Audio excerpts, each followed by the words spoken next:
Emergency में मरीज आया था रात 3:30 बजे। डॉक्टर साहब मस्त सो रहे थे गहरी नींद में। अस्पताल से फोन जाता है, मरीज आया है, हालत बहुत खराब है, बचने की संभावना बहुत कम है, डॉक्टर साहब जल्दी आइए। डॉक्टर साहब बोलते हैं, अरे जब बचने की संभावना बहुत कम है तो मेरे आने से क्या होगा। श्री कृष्ण कह रहे हैं ये तर्क कभी मत चलाना। तर्क ये भी तो हो सकता था ना कि बचने की संभावना बहुत कम है तो फिर मैं उड़ कर आ रहा हूँ, 10 मिनट में आता हूँ, 4 मिनट में आऊंगा। एक तर्क ये हो सकता है, अरे जब उसे बचना ही नहीं है तो मुझे क्यों परेशान कर रहे हो रात में।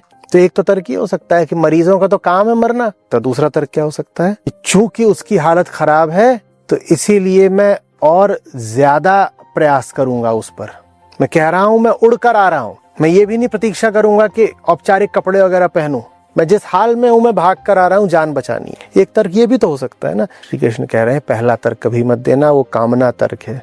ये दूसरा तर्क देना, ये करुणा तर्क है। और तर्क तुम दोनों ही दे सकते हो। करुणा तर्क कहता है 1% अभी है ना संभावना, 1% है ना, काफी है। 1% भी संभावना है तो काफी है, नहीं छोड़ देंगे।